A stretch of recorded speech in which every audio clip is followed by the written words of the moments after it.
This is an ideal setting for an ambush, a common hunting strategy for lions. But it tends to be a warm weather sport. In the dry season, there's little moisture in the vegetation. Grazing animals must come down often to drink. Lions know this. Three females enter the waterhole zone. Two grown adults and one young lioness, a novice. They're part of a pack that split off from the mountain pride. A hungry splinter group having a go at hunting on their own. Related lionesses form the core of any pride. They are the expert hunters. The secrets of their trade are passed down to the female cubs. This morning, the other pride members are sleeping in. Their alarm clock will be the sound of a kill. If the trio is successful.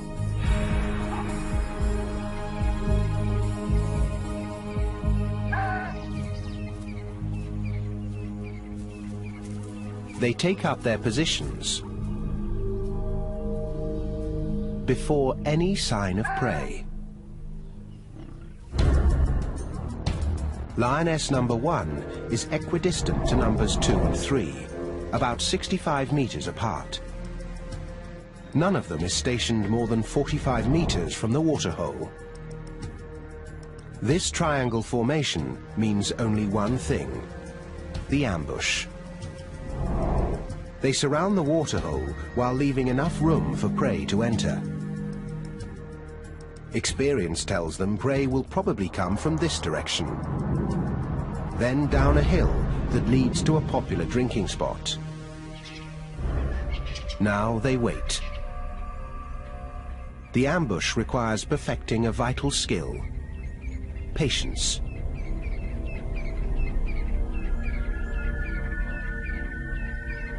Two hours go by. Nothing.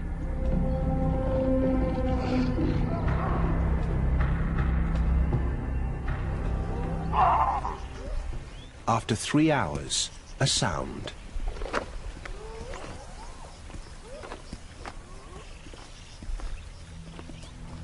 Thirsty zebra, from the direction the lions expected. They stop to assess the risk before going further. Zebra have learned that danger lurks in these parts, and they're prepared. They're fast, cautious, and travel in numbers. All excellent defenses against predators. But thirst makes them vulnerable. The distance closes between hunter and hunted.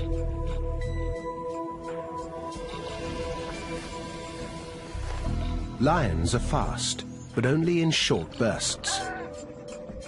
If they don't get close enough, their prey will outrun them. Too close, and they'll give themselves away. Any of the lionesses can start the ambush. They'll wait for the defense to make their move. Once the zebra have got close enough, here in the red zone, a lioness will strike. Suppose cat number 1 leads the charge, but fails to take down the target. Cats 2 and 3 are in strategic positions to intercept the fleeing prey.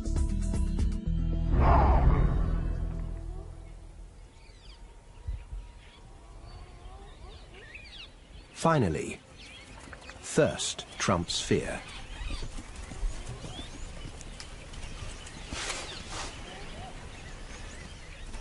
It's all going according to plan.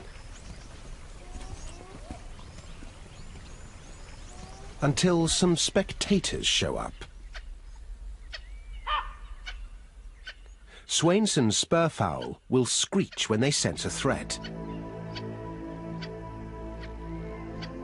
The zebra will then be alerted to the hunter's plot.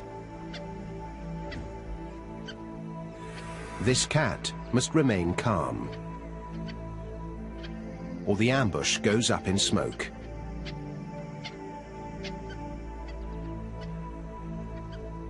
Luckily, this older lioness knows what to do.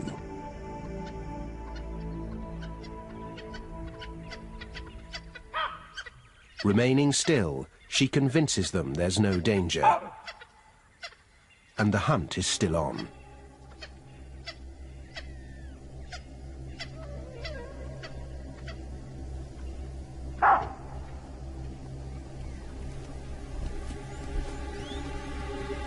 Now success relies on the last stage, the timing of the charge.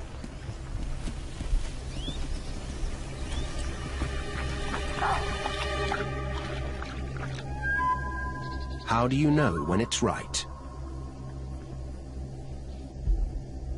No one can say for sure. It takes that unknown, unquantifiable factor. Experience.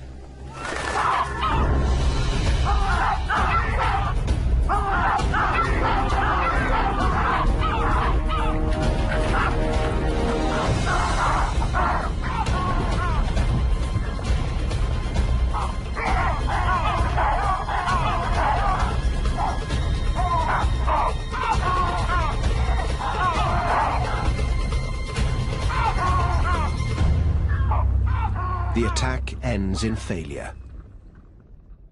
So what went wrong? The lionesses have taken 5 hours to reach this critical point of the hunt. But it's the culmination of millions of years of pack and prey evolution that led to the outcome. In this round of the age-old game, the defense triumphed.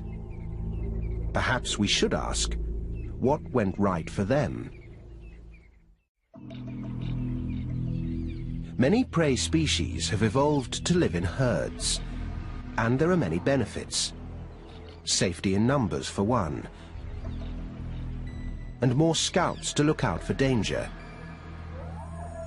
Perhaps they saw or heard the lions before the charge. But looking back, we see the trio flawlessly getting into position. Quiet, stealthy walking, and artful camouflage. Perhaps the zebra picked up an alarm call from another species. Not the spurfowl. Here, the lioness's passive concealment preempted detection. But she couldn't do anything about another spectator.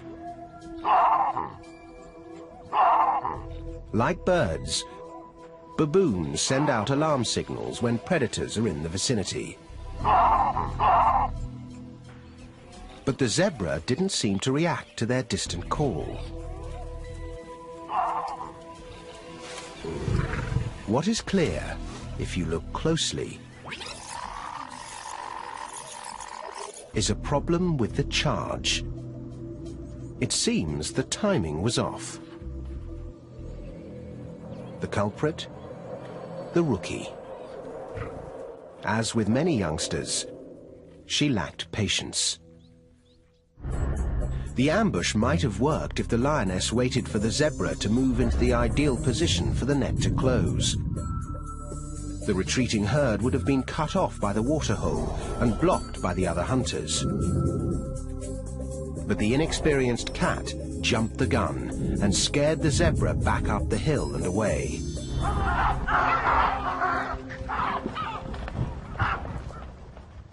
The downside of hunting in a pack is that you're only as good as your weakest link.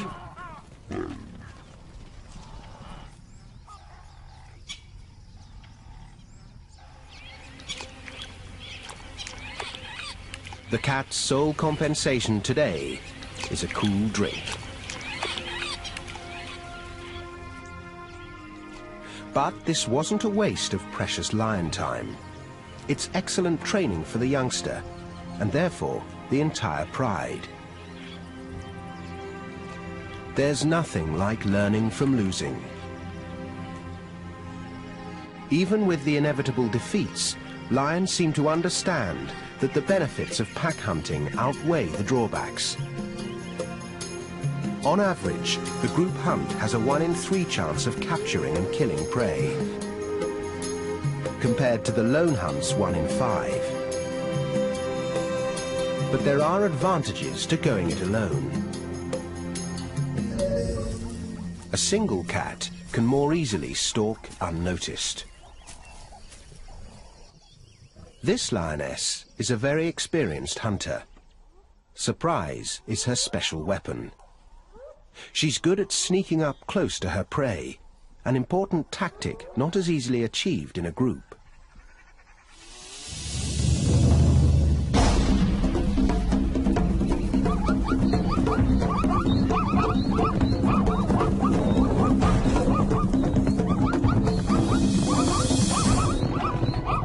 Without her perfectly adapted claws, success would be elusive. Lion claws are retractable. When a lion is not hunting, claws are kept sharp under a protective sheath. As a lion jumps on the prey's hindquarters, it releases its claws and sinks them into the flesh like hooks. The cat tugs downward, while muscle and teeth take over, finishing the job. A lone hunter can keep more of the spoils for herself, but eventually she'll have to share with some of the others, even if she doesn't want to. Sharing is a lion thing. Most other cats are loners, but lions depend on each other to raise their young, to defend their territory, and especially to hunt.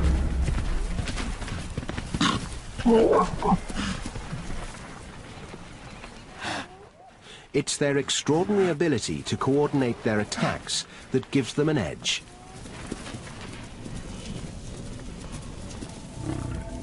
The mountain pride is skilled at the group hunt, but they're struggling. They can't seem to kill enough prey to quell their hunger. Something is getting in their way. A problem that might seem familiar to many species. Teenagers. Teenage boys. Normally, when the cubs reach 3 or 4 years, the dominant males kick them out of the pride. These elders won't tolerate sexual competition. But there are no adult males in the mountain pride. Perhaps they died or wandered off to join other prides.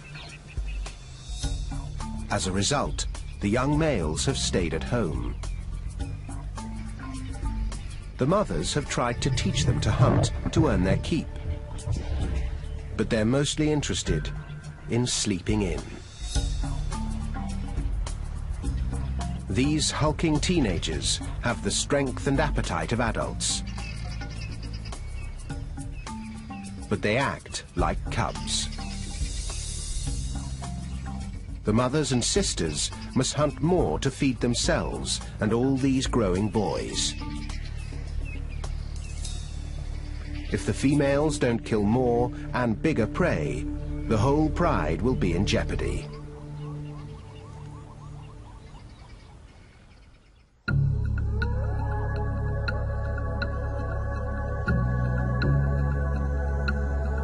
As night sets in, the females pick up a mouth-watering scent. Impala.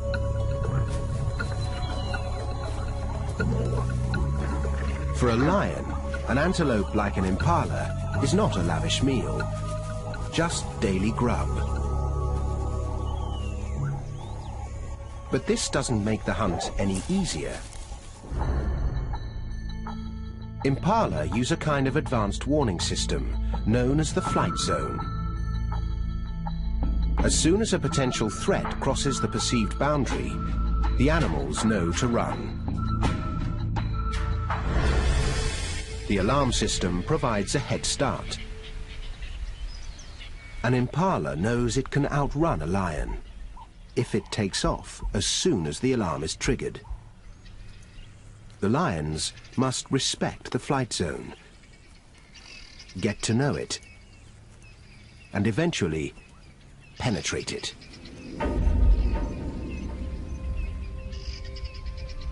They must get as close as possible to their prey without being detected.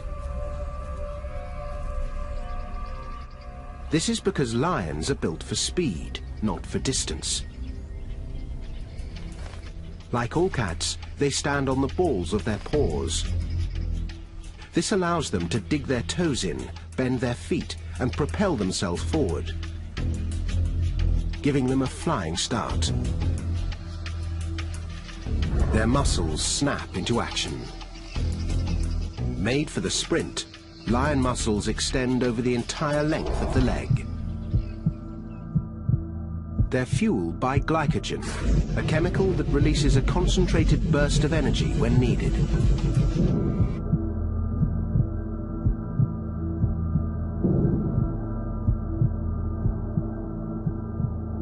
But it is short-lived.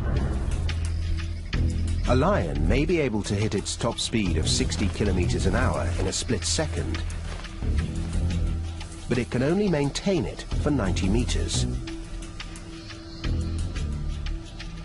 Prey like antelope or zebra have hooves that lack the bending ability of paws, so are slower off the mark.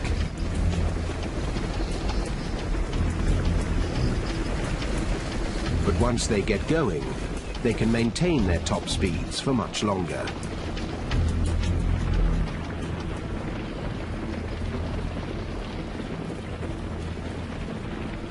Some antelope can reach 80 kilometers an hour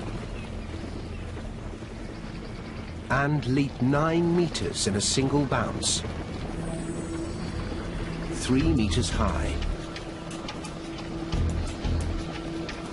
These leaps aren't only useful for the fast getaway, they may be an example of what biologists call pursuit deterrence.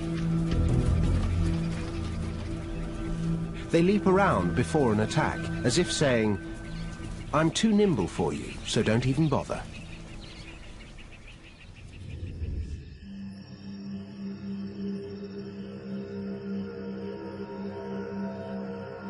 The hunters quietly slip toward the prey.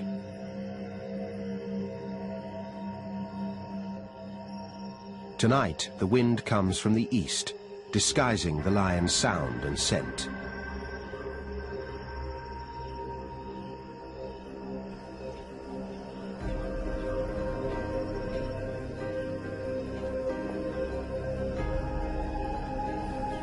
They fan out into the darkness, forming a line from one angle.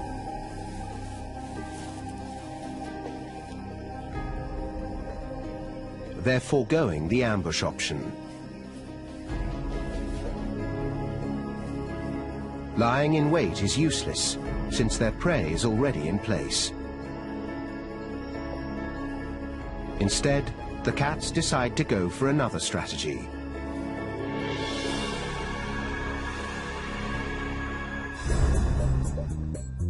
Five cats will form a line, staying within eye contact of each other.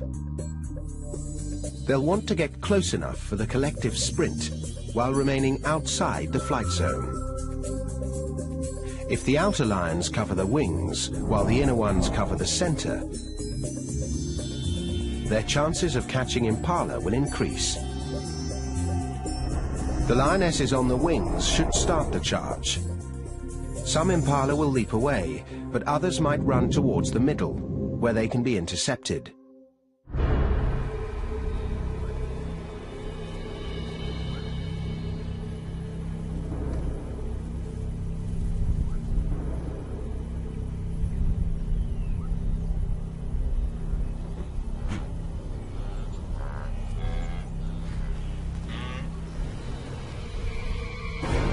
The impala sense something.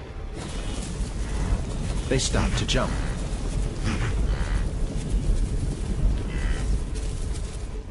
But it's just a hippo, another vegetarian fumbling in the night.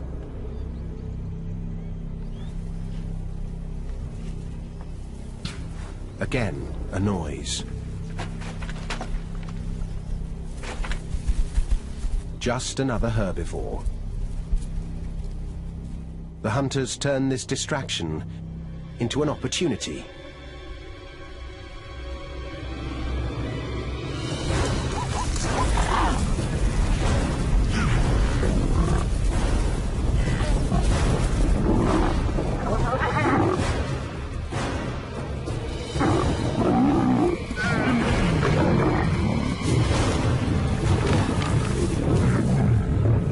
This time, it works. A stranglehold suffocates the prey. A number of important factors made this hunt a success. Firstly, the lions accomplished the task of getting close enough to the flight zone border without incident. Secondly, the lions did take up their positions as wings and centers, but with a slight variation.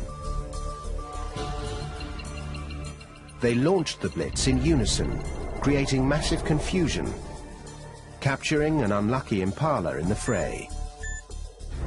Thirdly, there were major problems with the impala's defense strategy. The leaps were on display, not for the lions, but for this bystander. Hardly a threat. The false alarms of the herbivores might have turned the impala complacent, discharging their leaps before they were useful. A lucky break for the lions. Why didn't the impala detect the real threat in advance? The lions moved into the wind, concealing their sound and smell, allowing them to close in on their prey before the attack. All these variables created the perfect storm of events, empowering the lions to make a killing. As in any battle, the outcome is determined by strategy, skill, and a little luck. Tonight, the female hunters are rewarded for pulling off their plan. But the victors will not be left in peace. Now that the mothers have done all the hard work, the 8 young males show up, proving they too have a worthy skill: stealing. They leave nothing for the lionesses.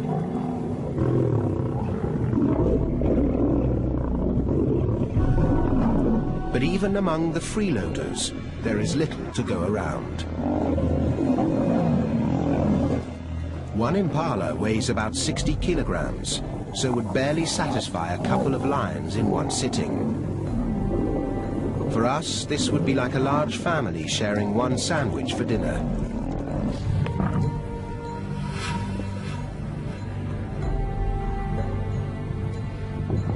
Desperate for a meal to feed the whole pride, they'll have to take extreme measures.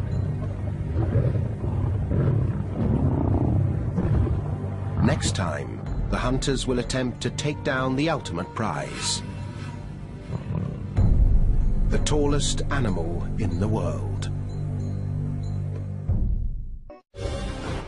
Most lions would attempt to pick on someone closer to their own size.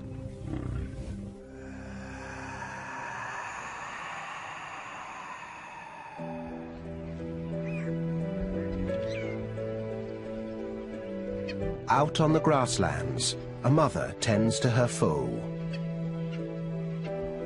It's safer here than in the dense forest.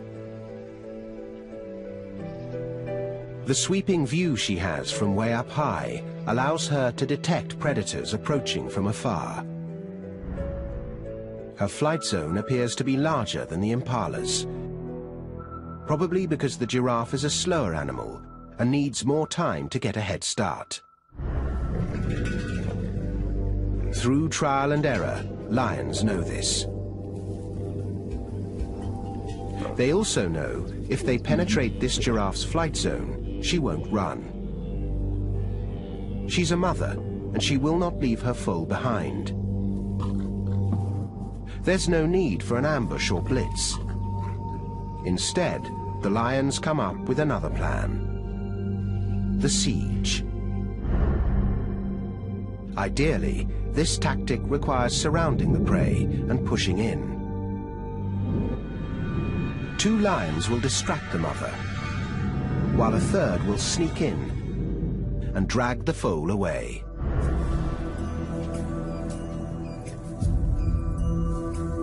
The lions creep close, encircling their target, blending in.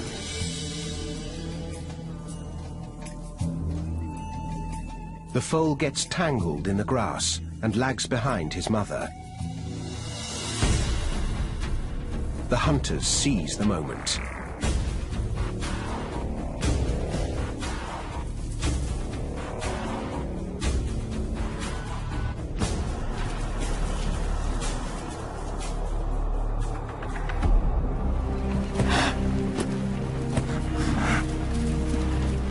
The lions pull off the first phase of the strategy. But now they'll have to contend with the mother's fury. They pause and reset their positions. The foal is injured. Suddenly, a 4th cat barrels in, distracting the mother. Without her, the foal is defenseless.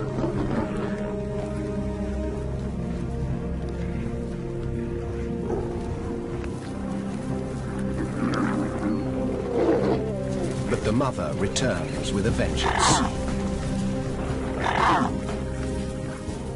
Suddenly, the tables are turned.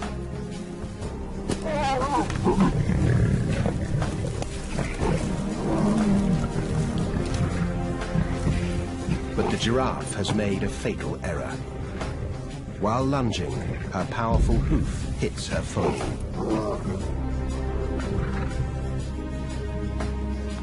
She seems to know what she's done. Perhaps fearing for her own life now, she flees.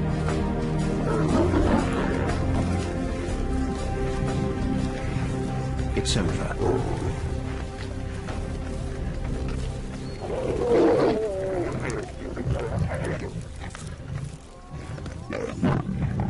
In the end, the siege worked, with a couple of surprises that tipped the scales in the lion's favor.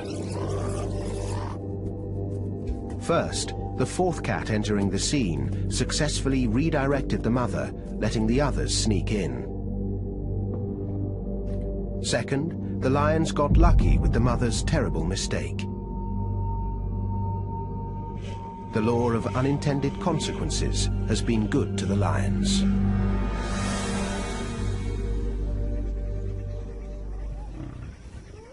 But a large lion family needs much more protein than the foal can provide. The mountain pride is hungry. They have no choice but to risk a more dangerous mission: a full-grown giraffe.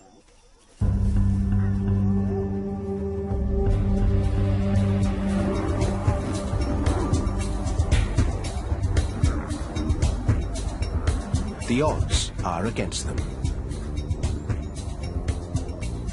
How will they go after the mighty giant? They start with a move to the right location.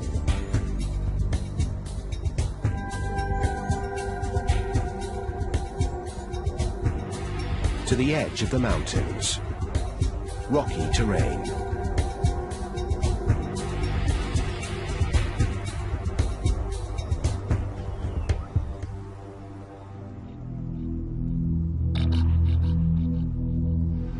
Here, the male giraffe feed off the thick acacia trees. And here, they're more vulnerable to attacks. Because here, their main defense is useless. Giraffe can't easily run over the rocks. In fact, they're stumblers. Their height serves them well, except when it comes to stability. Once felled, getting back up is tough. Lions observe this. The giraffe's other excellent defense, seeing far across the grasslands, is also compromised in the forest. They can't see, and they can't run. Like the zebra risking their lives for a sip of water, the giraffe must sometimes trade safety for a meal.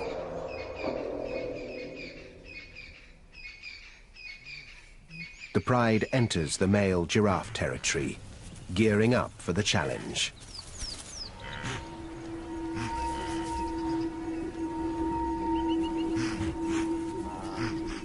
But a curious sight stops them in their tracks.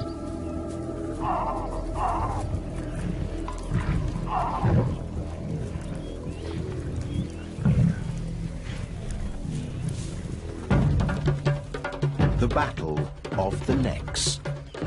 Two males wrestle to establish dominance. As they age, the bones on their skulls grow and toughen. The duel may look graceful, but a well-placed blow is like a wrecking ball crashing into the neck.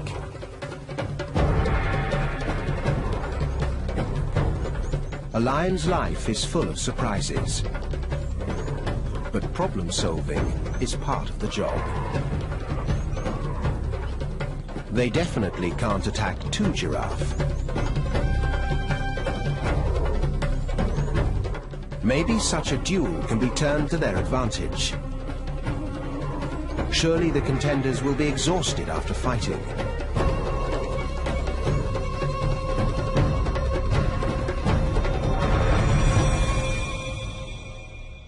By the end of the day, the winner is declared. He can take a break. But the giraffe that loses the contest is in jeopardy of losing even more.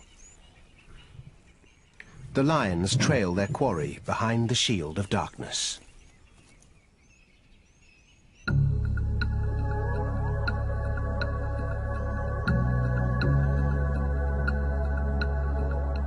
The mountain pride calls in more troops. 6 females join forces tonight. Their chances are slim, but they use the night to their advantage. Giraffe struggle to see lions in the darkness. But lion eyes are perfectly adapted to nocturnal hunting. Millions of rods in the retina enhance their ability to detect shapes in low light conditions. A layer in the back of the eyeball works like a mirror. It bounces light back through the retina, making objects appear brighter. It's also responsible for the eerie glow in their eyes.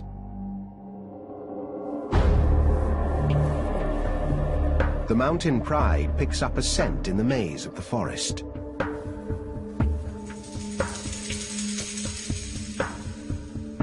It leads them to this silent giant.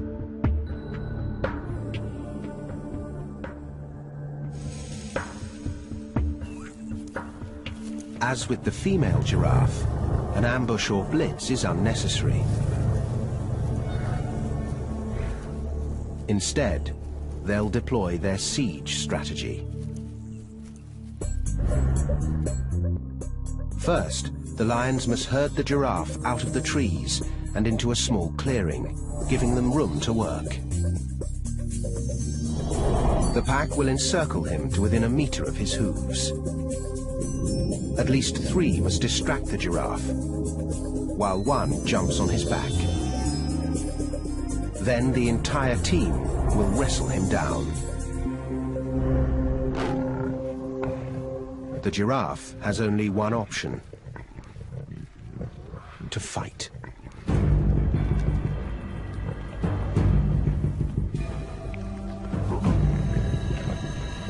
The lions attempt to flush him out of the trees.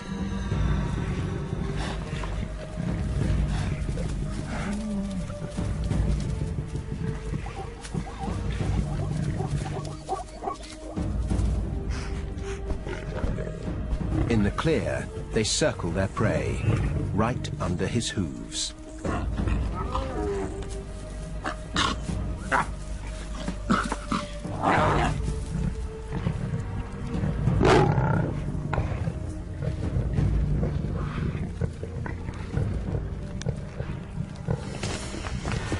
The giraffe's back kick is its most lethal.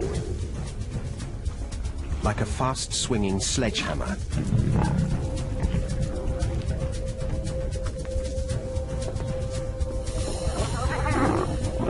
But lions have learned to weave in and out of the legs to avoid the hoof punch. The front kick is also powerful, but more of a swat than a slug. Suddenly, one cat makes the leap.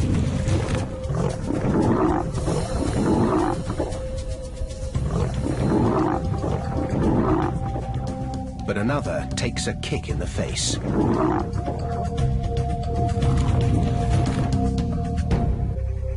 The defense holds its own. The cats are weary.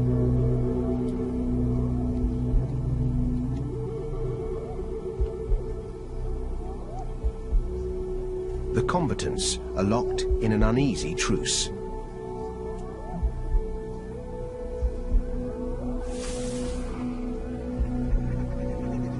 A decision to call it quits is looming.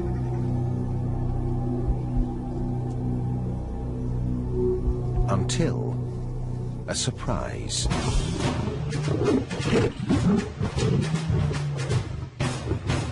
Reinforcements for the Mountain Pride arrive.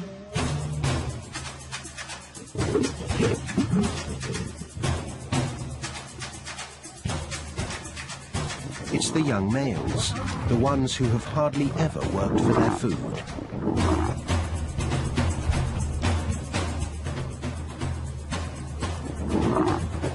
The extra troops break the deadlock. In the darkness, the battle ends.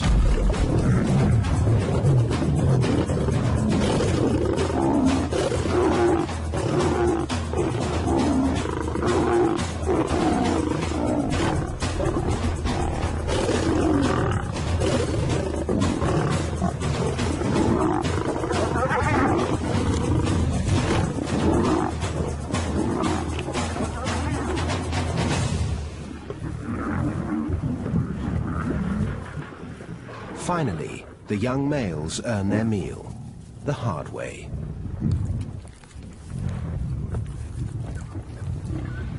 Let's take a second look and examine what worked for the lions. 1. They found the right spot for hunting giraffe. In rocky terrain with no place for the prey to run. 2. They made their move at night, when giraffe can hardly see lions approaching.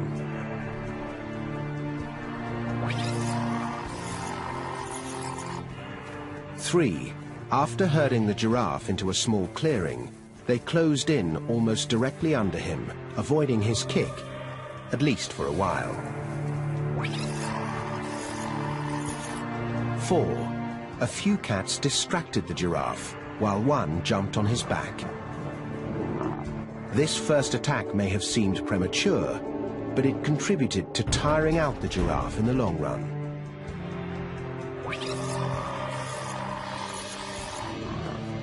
5. Remember the lioness who received the blow? In slow motion, we can see she actually twists her body backward, avoiding the thrust of the kick.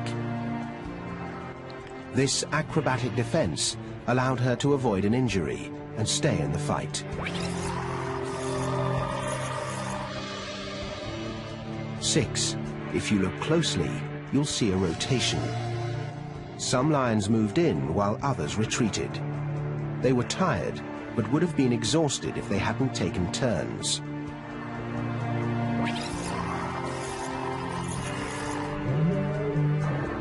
Lastly, and perhaps most importantly, the teenage males entered the arena. The extra muscle enabled them to control the game and defeat the giraffe.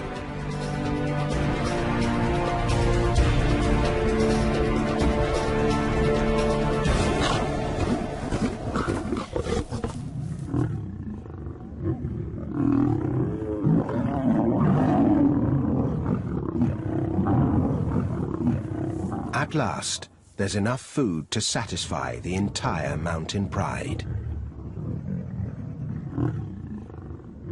It seems the young males are finally understanding the power of the pack.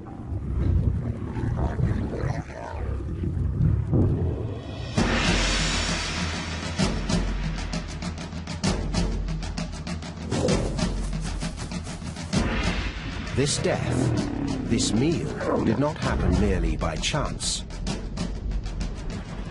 There are many tiny variables reacting off one another that determine the outcome of the battle.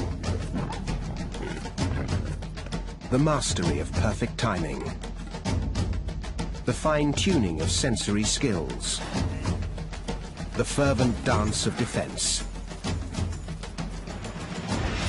But it is this power of cooperation that has worked to the lion's advantage. The mountain pride has learned to take down the tallest animal in the world by pooling their expertise into team tactics. A smart move in the ever-changing duel of life and death, played out on the battlefield of the wild.